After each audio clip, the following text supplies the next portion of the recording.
Hello friends, जैसा कि आप देख रहे हैं हम बहुत तेज़ी से डिजिटलाइजेशन की ओर बढ़ रहे हैं और हमारे पैन कार्ड, आधार कार्ड बैंक अकाउंट से लिंक हो चुके हैं। इवन जो हम वॉलेट्स यूज़ कर रहे हैं पेमेंट करने के लिए या कोई भी ऐप यूज़ करते हैं वहाँ भी वो अपडेट हो चुके हैं। तो गवर्नमेंट की हमारी इनकम पर नज़र तो है ही, साथ ही में हमारे एक्सपेंसेस पर भी उसकी नज़र है कि हम पैसा कहाँ पर खर्च कर रहे हैं। तो कहीं ना कहीं हम लोगों की एक रेस्पॉन्सिबिलिटी बन जाती है कि हम अपनी इनकम टैक्स रिटर्न एक प्रॉपर तरीके से फाइल करें। आप देखते हैं कि बैंक अकाउंट के सेविंग अकाउंट में आपने 10 लाख रुपए की ट्रांजैक्शन कर रखी है और रिटर्न आपने केवल 2.5 लाख की फाइल कर रखी है। काफ़ी बार ऐसा होता है कि हम अपना इंटरेस्ट इनकम टैक्स रिटर्न में लेना भूल जाते हैं। काफ़ी बार ये भी देखा गया है कि एग्रीकल्चर इनकम को भी हम शो नहीं करते हैं, जिसकी वजह से फ्यूचर में हम पर हैवी पेनल्टी और नोटिस का हमें सामना करना पड़ता है। तो दोस्तों, ये प्रॉब्लम काफ़ी लोगों के साथ आती है। जैसा कि हम अपने क्लाइंटों को देखते हैं, वो हमें फ़ोन करके कहते हैं कि हमारे पास नोटिस आ गया है। तो इस तरह की प्रॉब्लम अगर आप भी फेस कर रहे हैं तो मैं सीए रोहित बिश्नोई आज की वीडियो आप लोगों के लिए लाया हूँ। अगर आप हैं एक टैक्स पेयर तो आज की वीडियो आपके लिए है। आप देखिए किन गलतियों की वजह से आपको नोटिस आ रहा है और हम किन गलतियों को देखकर या किन चीज़ों को ध्यान में रखकर अपनी इन गलतियों को दूर करके एक अपनी proper income tax return file बना सकते हैं जो फ्यूचर में हमारे एक सपोर्टिंग एविडेंस का काम करेगी। तो आइए स्टार्ट करते हैं आज की video. Let's start.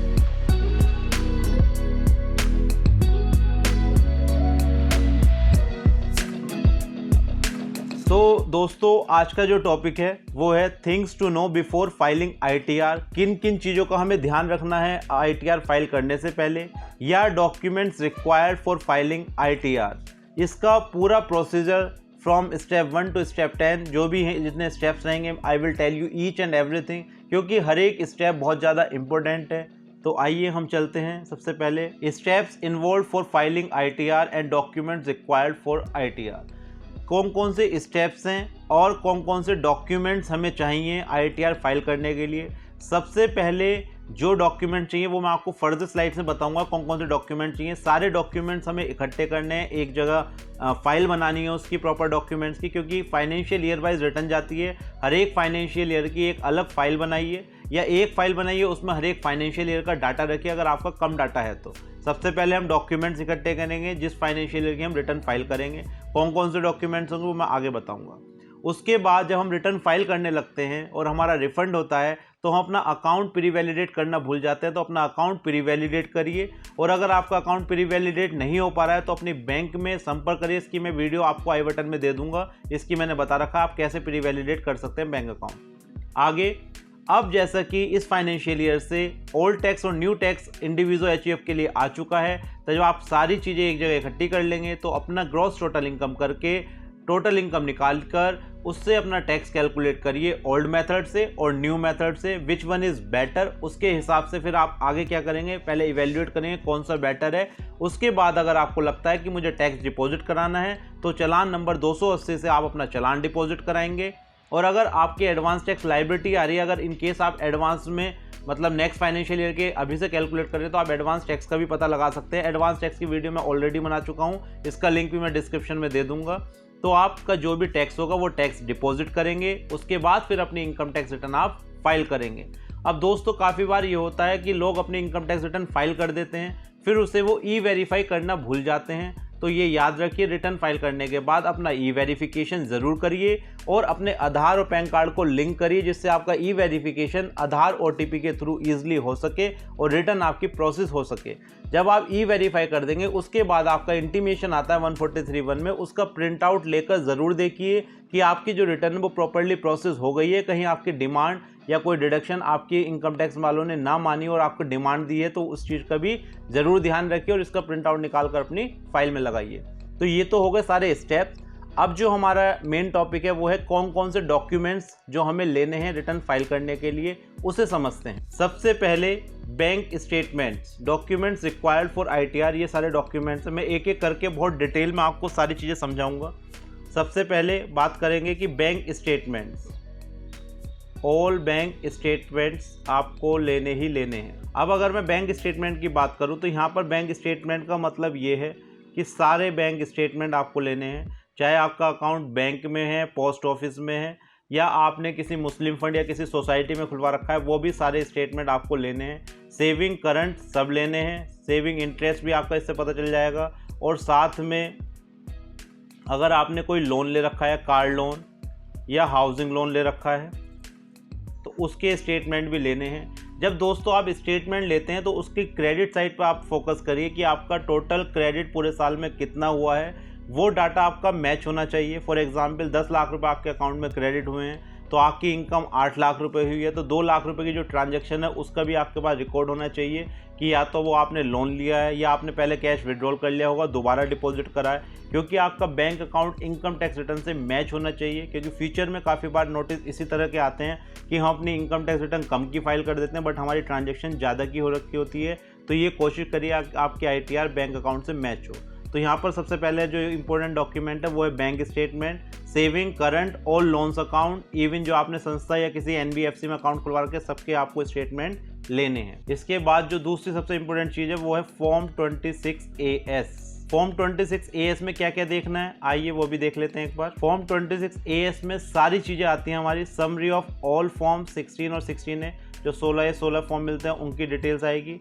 SFT transaction में एक अलग से वीडियो दे दूंगा आपको। SFT ट्रांजेक्शन बेसिकली वो ट्रांजेक्शन होती हैं जो रिपोर्टिंग एंटिटीज़ होती हैं, वो रिपोर्ट करती है इनकम टैक्स को। जैसे फॉर एग्जांपल अगर बैंक अकाउंट में हमारे सेविंग में 10 लाख से ऊपर की ट्रांजेक्शन होती है, करंट अकाउंट में 50 लाख से ऊपर की ट्रांजेक्शन होती है, या हमने 30 लाख रुपये से ऊपर की कोई ज़्यादा प्रॉपर्टी खरीदी हुई है, तो इस तरह की सारी ट्रांजेक्शन उन्हें बोलते हैं SFT ट्रांजेक्शन, वो भी हमारे 26AS में रिफ्लेक्ट होती हैं।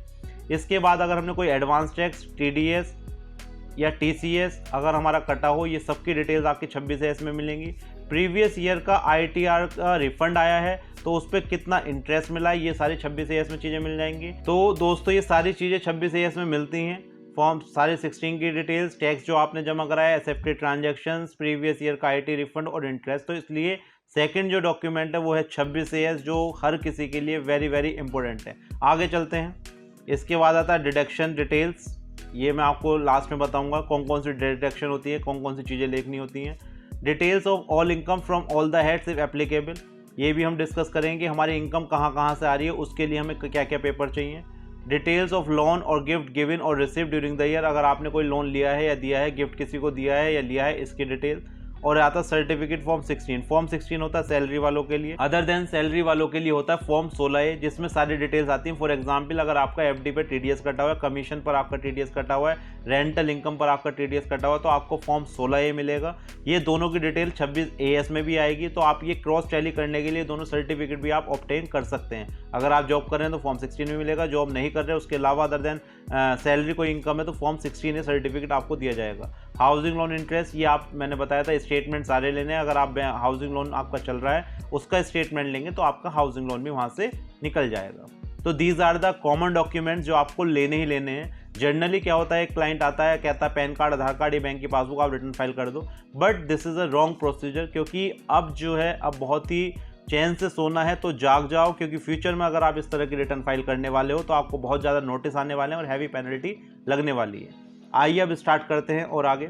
अब जो मैंने आपको डिवाइड करा है इसमें मैंने एक तो जनरल डॉक्यूमेंट बता दिए कि वो तो लेने ही लेने हैं। अब हम बात करते हैं कि इनकम की बात करते हैं। तो एक पर्सन को कहाँ से इनकम हो सकती है, these are the types of income. Salary से, हाउस प्रॉपर्टी से, प्रोफेशन होगा उसका या बिजनेस होगा, capital gain, other sources, agriculture income या एग्जम्प्ट इनकम। इसे वन बाय वन हम देखेंगे और देखेंगे कौन सी इनकम के लिए कौन कौन से डॉक्यूमेंट्स की हमें रिक्वायरमेंट होगी। यहाँ पर देखिए मैंने चार्ट बनाया आपके लिए जिससे आपको इजीली समझ में आ जाए। Heads of income, salary, PGBP वही हो गया बिजनेस या profession, capital gain, house property, other sources, agriculture income, exempt income. अब सैलरी में दो केसेस हो सकते हैं, या तो आपको फॉर्म 16 आपका एम्प्लॉयर इशू कर रहा है क्योंकि आप टैक्स के दायरे में आ रहे हैं, दूसरा ये हो सकता है आप टैक्स के दायरे में नहीं आ रहे तो आपको फॉर्म 16 नहीं मिल रहा है। तो इसे वन बाय वन देख लेते हैं। सैलरी, अगर आपको फॉर्म 16 मिल रहा है तो बहुत ही अच्छी बात है, क्योंकि फॉर्म 16 में जनरली सारी डिटेल्स एम्प्लॉयर दे देता है। तो आप ये नहीं केवल फॉर्म 16 लेके रिटर्न फाइल कर देंगे, उसे वेरीफाई भी करना होता है कि एम्प्लॉयर से कोई गलती तो नहीं हुई। तो अपनी वेरीफाई करेंगे आप सैलरी फ्रॉम बैंक स्टेटमेंट से, जो बैंक स्टेटमेंट में आपकी ट्रांजेक्शन हुई है उससे सैलरी वेरीफाई करेंगे फॉर्म 16 की। जो उसने डिडक्शन दिखाई है वो वेरीफाई करेंगे, क्योंकि काफ़ी बार ये होता है कि एम्प्लॉयर को हमें डिक्लेरेशन देना होता है और हम डिक्लेरेशन देना भूल जाते हैं, बट एक्चुअल में हमारे जो हैं डिडक्शन हुई होती हैं। तो वो चीज़ आप इनकम टैक्स रिटर्न फाइल करते हुए फाइल करते हुए आप सबमिट कर सकते हैं और रिफंड अपना क्लेम कर सकते हैं। एक और जो इंपॉर्टेंट चीज़ इस फाइनेंशियल ईयर से एप्लीकेबल हुई है, इस बार क्या है कि एम्प्लॉयर को आपको ये भी डिक्लेरेशन देना है कि आप न्यू टैक्स रेजिम या ओल्ड टैक्स रेजिम किसके हिसाब से आप टैक्स कटवाना चाहते हैं। और अगर आपने सबमिट करा है कोई सा भी कि ओल्ड टैक्स रेजिम में मेरा TDS काट लीजिए, बट अगर आप रिटर्न फाइल करते समय आपको लगता है कि न्यू टैक्स रेजिम आपके लिए ज़्यादा बेनिफिशियल है, तो वो चीज़ भी आप यहाँ पर चेंज कर सकते हैं। तो इस चीज़ का भी ध्यान रखिए, क्योंकि इस साल से टैक्स के 2 मेथड हैं, new tax regime versus old tax regime. तो आप जब ITR फाइल करेंगे तो अपनी जो आपकी डिडक्शंस रह गई हैं या कोई चीज़ रह गई है लेने से, या आपको न्यू या ओल्ड टैक्स चेंज करना है, तो वो आप ITR फाइल करते समय चेंज कर सकते हैं। तो ये चीज़ बहुत ही ज़्यादा इंपॉर्टेंट है।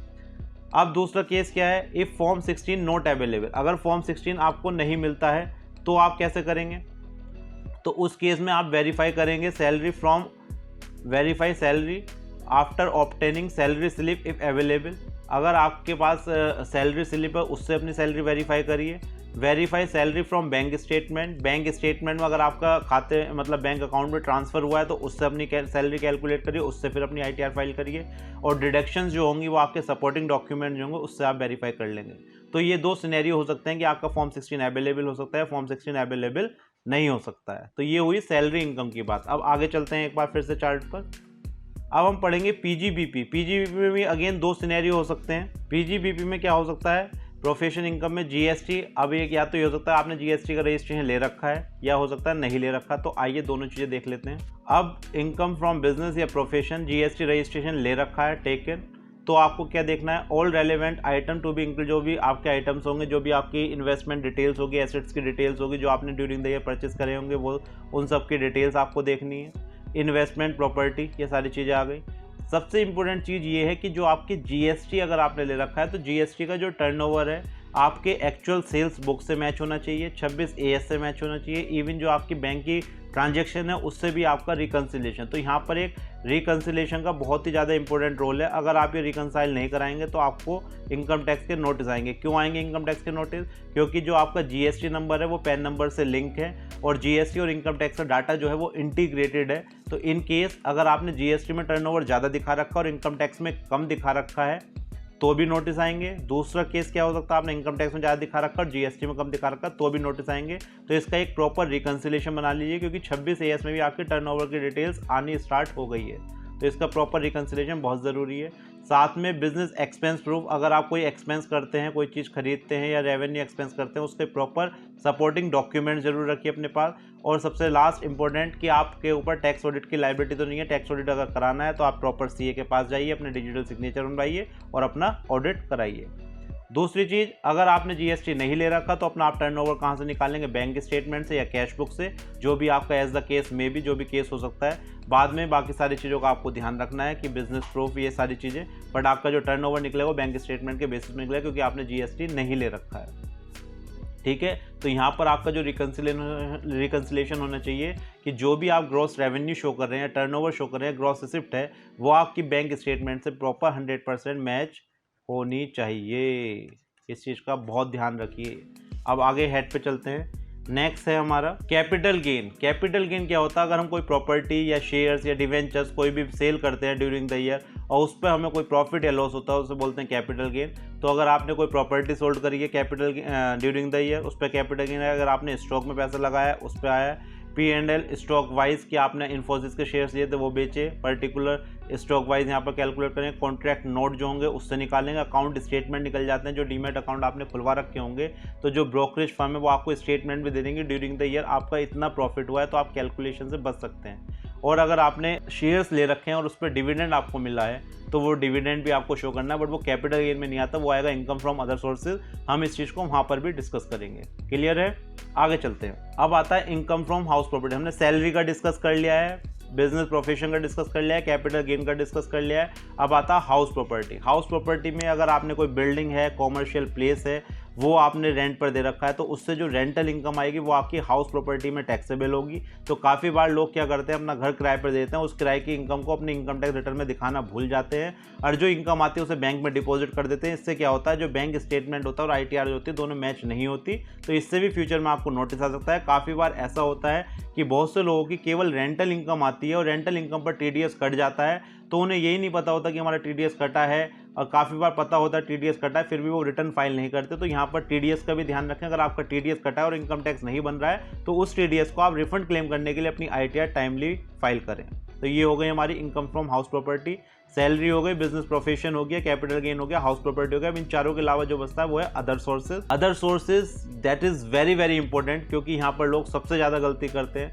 अदर सोर्सेज क्या होता है, जैसे फॉर एग्जांपल हमने अपना सेविंग अकाउंट, हर किसी का, everybody is having a saving account, saving account सबका होता है। तो जो इंटरेस्ट उस पर आता है, हम उस इंटरेस्ट को, मतलब बहुत कम लोगों को मैं देखता हूँ कि वो इंटरेस्ट अपना शो करते हैं ITR में, तो उसे ज़रूर शो करना है। काफ़ी लोग ऑटो स्वीप अकाउंट, मतलब ऑटो स्वीप FD बनवा देते हैं, उस FD का इंटरेस्ट शो नहीं करते और वो 26 AS में आ जाता है, जिसकी वजह से आपकी रिटर्न भी डिफेक्टिव भी हो सकती है और नोटिस भी आ सकता है। डिफेक्टिव रिटर्न का ये माना जाए कि आपने रिटर्न फाइल नहीं करी है, इनवैलिड हो गई है एक तरह से।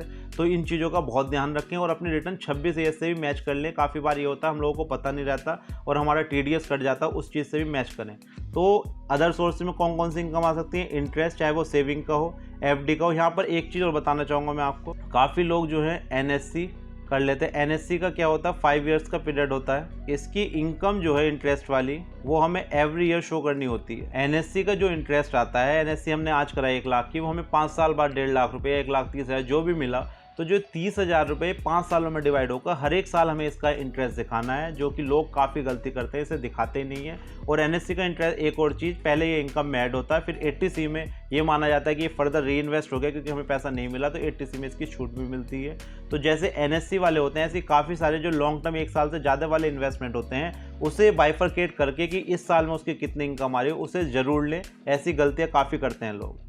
तो डिविडेंड इनकम, ये मैं बता चुका हूँ ऑलरेडी। अगर आपके पास शेयर्स वगैरह है तो डिविडेंड इनकम पहले टैक्स फ्री होती थी, अब इस पर भी टैक्स लगा दिया गवर्नमेंट ने। रेंटल इनकम, यहाँ पर रेंटल इनकम कौन सी बात हो रही है, यहाँ पर प्रॉपर्टी या हाउस वाली बात नहीं हो रही। जो प्लांट एंड मशीनरी काफ़ी बार हम देते हैं किराए पर, उसका जो रेंट आता है वो भी अदर सोर्सेज में आता है। इनकम फ्रॉम लॉटरी, आप KBC में गए, KBC में 1 करोड़ रुपये जीत गए, तो जो यहाँ पर 1 करोड़ रुपये यहाँ आएंगे आपके अदर सोर्सेज में, उस पर भी आपको टैक्स देना पड़ेगा। तो ये वाली बात हो गई इनकम फ्रॉम अदर सोर्सेज की। तो यहाँ पर सबसे पहले हमने स्टेप्स, कौन कौन से स्टेप्स होते हैं, फिर उसके बाद है हम डॉक्यूमेंट्स, जनरल डॉक्यूमेंट्स हमने पढ़े। फिर तीसरा जो हमने स्लाइड डिस्कस करी थी, कहाँ कहाँ से हमारी इनकम होती है और किस इनकम के लिए हमें क्या क्या प्रूफ रखने हैं, ये वाली बात हो गई। अब 2 इनकम जो हो सकता है सब लोगों की ना होती हो, बट जनरली काफ़ी लोगों की होती है। एक आता है एग्रीकल्चर इनकम। एग्रीकल्चर, अगर कोई किसान है जिसकी केवल एग्रीकल्चर इनकम है, उसके लिए एग्जम्प्ट है, उसे रिटर्न फाइल करने की ज़रूरत नहीं है। बट काफ़ी बार ऐसा होता है कि कोई बंदा वो जॉब कर रहा है बाहर और उसके घर पर जो है एग्रीकल्चर लैंड भी है, तो उसकी 2 इनकम हो गई, एक उसकी एग्रीकल्चर इनकम हो गई, दूसरी उसकी नॉन एग्रीकल्चर इनकम हो गई। तो उन दोनों इनकम की कैलकुलेशन करके उसे टैक्स देना है। बट काफ़ी बार लोग क्या करते हैं, अपनी एग्रीकल्चर इनकम लेना भूल जाते हैं, बट ये गलती अब ना करें, otherwise you might have face several penalties. आगे बात करेंगे exempt income. It is again very important. Exempt income पर आपको कोई टैक्स नहीं देना होता, तो लोग क्या सोचते हैं कि इसे दिखाने की ज़रूरत नहीं है। बट माय डियर फ्रेंड्स, अगर आप इसे शो करेंगे तो आपकी एक तो कैपिटल भी बढ़ेगी और कल को आप कोई प्रॉपर्टी वगैरह परचेस करते हैं तो आपके लिए भी बड़ा ईजी रहेगा कि ये पैसा हमारा, कुछ पैसा हमारा एग्जम्प्ट इनकम से आया था। एग्जम्प्ट इनकम क्या क्या हो सकती हैं आपकी, PPF पर जो आपको इंटरेस्ट मिलता है, दैट इज़ एग्जम्प्ट इनकम। आप इसे हर एक साल शो करिए कि हमने इस साल इतना ब्याज कमाया है। आपकी LIC कोई मैच्योर्ड होती है, उसका जो पैसा मिलता है उसे शो करिए। अगर आप किसी पार्टनरशिप फर्म में पार्टनर हैं, वहाँ का जो प्रॉफिट है वो जो आएगा उस पर भी कोई टैक्स नहीं लगता, अगेन एग्जम्प्ट इनकम। तो there are various kind of exempt income, इसे भी आप एग्जम्प्ट इनकम में ज़रूर शो करिए, क्योंकि इससे एक तो आपका बैंक अकाउंट भी टैली होगा और आपकी कैपिटल भी इंक्रीज होगी। तो these were the 7 heads of the income जो मैंने डिस्कस करी। जनरली 5 हेड्स होते हैं, 2 मैंने आपके लिए बढ़ा दें जिससे आप इजीली समझ सकें सारी चीज़ों को। तो आज के बाद पहले तो आप अपने सारे जनरल डॉक्यूमेंट्स इकट्ठे करेंगे, फिर पर्टिकुलर हेड ऑफ इनकम जो भी आपके लिए एप्लीकेबल है, अगर सारे हेड इनकम एप्लीकेबल हैं तो सारे डॉक्यूमेंट उसके भी रेडी करके उसके बाद आपको रिटर्न फाइल करते हैं। और एक लास्ट पॉइंट हमारा रह जाता है, वो है डिडक्शन। डिडक्शन देखिए, जनरली काफ़ी लोग जो पॉपुलर है, LIC कर दी, मेडिकल इंश्योरेंस हो गया, बट कुछ डिडक्शन ऐसी होती हैं कि लोग लेना भूल जाते हैं, तो मैं उसके बारे में आपको बता देता हूँ। सबसे पहले मैं बात करूँगा 80C की। 80C में देखिए कुछ डिडक्शन ऐसी होती हैं कि हमने इन्वेस्टमेंट इवन कर दिया है या पैसे हमारे खर्च नहीं हो रहे हैं, एक्सपेंस हो रहा है, बट हम उसे ले नहीं पाते। फॉर एग्जांपल ट्यूशन फीस, जो बच्चों की आप फीस देते हैं स्कूल में, उसका एक हेड होता है ट्यूशन फीस, वो स्कूल की रिसिप्ट में आता है। जैसे ट्रांसपोर्ट फीस, एडमिशन फीस, ऐसी एक ट्यूशन फीस का जो आप हर एक महीने पे करते हैं, उसकी छूट भी मिलती है। उसे लेना ना भूलें, क्योंकि वो तो आपका खर्चा हो ही रहा है। दूसरी चीज़, आपने कोई अगर ड्यूरिंग द ईयर कोई प्रॉपर्टी परचेस करी है, उस पर स्टैम्प ड्यूटी अगर आपने दी है तो उसकी भी छूट इसमें मिलेगी। स्टैम्प ड्यूटी हो गई आपकी। 80D की बात कर लेते हैं, मतलब मैं आपको वो डिडक्शन बता रहा हूँ, काफ़ी बार लोग इन पर ध्यान नहीं देते और इनकी वजह से उन्हें जो टैक्स देना पड़ जाता है। 80D की अगर मैं बात करूँ, 80D में देखिए 3 चीज़ें हैं। एक है आपका प्रीमियम, इसे मैं वैसे अलग से वीडियो दे दूंगा इसकी। दूसरी चीज़ है आपकी एक्सपेंसेस ऑन मेडिसिन या मेडिकल एक्सपेंडिचर कह लीजिए इसे। और तीसरी चीज़ है प्रिवेंटिव हेल्थ चेकअप। प्रीमियम आप जनरली सब लोग डिडक्शन ले लेते हैं जो मेडिकल कराते हैं, बट एक मेडिकल एक्सपेंसेस होते हैं। अगर आप खुद सीनियर सिटीजन है या आपके पेरेंट्स सीनियर सिटीजन है और आपने कुछ मेडिकल एक्सपेंसेस पर पैसे खर्च करे हैं और उसका पेमेंट थ्रू ई मोड करा है, मतलब अदर देन कैश करा है, तो चेक से करा है या NEFT करिए, RTGS करा है, तो आपको यहाँ पर 50,000 रुपये तक की डिडक्शन मिल सकती है। अगर आप खुद भी सीनियर सिटीजन है तो 50,000 वो हो गए, और अगर आपके पेरेंट्स भी सीनियर सिटीजन है 50,000 वो, तो यानी 1 लाख रुपये तक की छूट मिल सकती है, जो कि लोग जानकारी के अभाव से ले नहीं पा रहे हैं। और तीसरी चीज़ प्रिवेंटिव हेल्थ चेकअप। जनरली हम एक बार सब चेकअप कराते ही हैं, तो यहाँ पर 5,000 रुपये की ये भी छूट आप ले सकते हैं। तो ये बात हो गई थी 80D की। अब बात करेंगे हम 80G। अगर आप कोई डोनेशन देते हैं या वैष्णो देवी जाते हैं तो वहाँ से जो आप स्लिप लेते हैं उसकी छूट भी आपको 80G में मिल सकती है। अगर हम कोई डोनेशन देते हैं, प्राइम मिनिस्टर रिलीफ फंड या कोरोना में जो हमने PM केयर फंड में जो पैसा दिया था उसकी 80G में छूट मिल सकती है, तो वो भी आप लेना ना भूलें। और एक आता है 80GG। इसमें क्या होता है, अगर आप सैलरीड एम्प्लॉय हैं और आपको HRA नहीं मिल रहा है और आप रेंट पे कर रहे हैं, तो आपको जो डिडक्शन मिलेगी वो 80GG की डिडक्शन मिलेगी, जो कि काफ़ी लोग नहीं लेते हैं।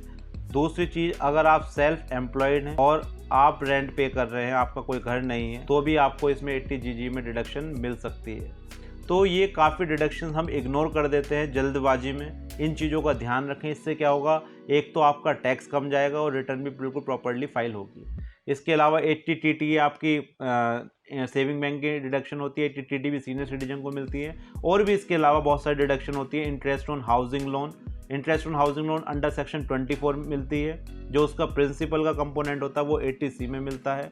80E आपका इंटरेस्ट ऑन एजुकेशन लोन। तो ऐसी बहुत सारी डिडक्शन होती हैं जो भी आपके लिए एप्लीकेबल है। प्रॉपर एनालिसिस करिए। इसका एनालिसिस कैसे कर सकते हैं आप, ज़्यादातर पेमेंट हम बैंक अकाउंट से कर सकते हैं, तो वहाँ से आप इसे ट्रेस कर सकते हैं।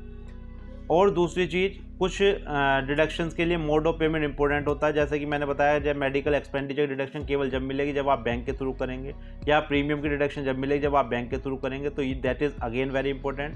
And last date of payment, काफ़ी बार ऐसा होता है कि 2 साल से हमने प्रीमियम पे नहीं करी, फिर दोनों की एक साथ पे कर दी, तो आप डेट ऑफ पेमेंट देखिए और उस डेट के हिसाब से देखिए वो किस फाइनेंशियल ईयर में फॉल कर रही है। जिस फाइनेंशियल ईयर में फॉल करेगी उसी साल में उसकी डिडक्शन मिलेगी। तो दोस्तों ये पूरा डिडक्शन का हुआ। अब एक बार स्टार्टिंग में चलते हैं, फिर मैं आपको पूरी सारी चीज़ें रिलेट करा देता हूँ। ये हमारे स्टेप्स थे, दीज वर द स्टेप्स। सबसे पहले मैंने आपको डॉक्यूमेंट्स बता दिए हैं कि कौन कौन से डॉक्यूमेंट्स लेने हैं, ठीक है। आप एक बार गो थ्रू करेंगे, मैं एक बार दोबारा से बता देता हूँ कि कुछ जनरल डॉक्यूमेंट्स होते हैं। For example bank statement, 26AS, certificates, these deductions details, तो ये जनरल डॉक्यूमेंट होते हैं। बाकी मैंने बताया कि 7 तरह से एक आदमी इनकम कमा सकता है। आपका salary, PGBP, house property, capital gain, other sources, agriculture income या एग्जम्प्ट इनकम। उसे हेड वाइज देखिए आपकी कहाँ कहाँ से इनकम आ रही है, वो सब चीज़ें नोटेड डाउन करिए। उसके बाद जब सारी चीज़ें आपकी हो जाएंगी और आप रिटर्न फाइल करने के लिए तैयार होंगे, तो इसके बाद आप क्या करेंगे, प्री वैलिडेट करेंगे अपना बैंक अकाउंट जिसमें आप रिफंड चाहते हैं। उसके बाद इनकम टैक्स, जब आपके पास सारा डाटा आ जाएगा, अपनी टोटल इनकम टोटल लगाइए और टैक्स कैलकुलेट करिए ओल्ड के हिसाब से, न्यू टैक्स के हिसाब से। फिर इवैल्यूएट करिए कि कौन सा मेथड बेटर है, और अगर टैक्स बन रहा है टैक्स जमा करिए और अपनी रिटर्न फाइल कर दीजिए। फाइल करने के बाद उसे ई-वेरीफाई करना है। ई-वेरीफाई करने के बाद देखना है कि हमारी रिटर्न करेक्टली प्रोसेस हुई या उसमें कोई कमी तो नहीं रह गई, तो 143(1) में आपका इंटीमेशन आ जाएगा, उसका प्रिंट आउट ले लीजिए, उसे चेक कर लीजिए।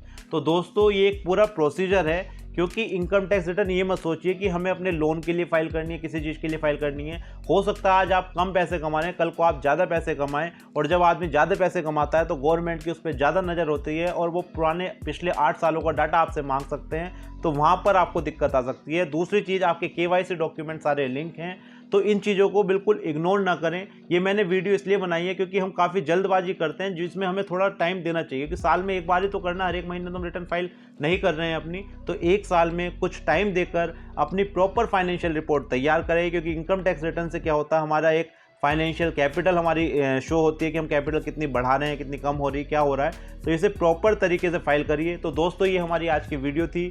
आई होप कि आपको पसंद आई होगी। अपने कमेंट जरूर करिए और इसके अलावा कोई प्रॉब्लम है तो आप मेरे से पर्सनली कांटेक्ट कर सकते हैं। And one very important thing, अगर आपने हमारा चैनल सब्सक्राइब नहीं करा, चैनल को सब्सक्राइब करिए, इस वीडियो को ज़्यादा से ज़्यादा शेयर करिए। नमस्कार, हम मिलेंगे नेक्स्ट वीडियो में। Bye bye.